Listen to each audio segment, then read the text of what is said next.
Hey, curious minds, ready to turn your questions into knowledge? Let's dive in.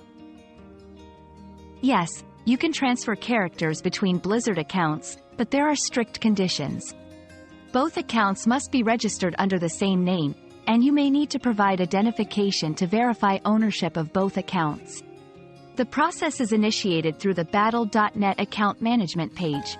Under the Account Services section, select the Character Transfer option and follow the on-screen instructions. Be aware of possible restrictions, such as transfer cooldowns or specific game limitations.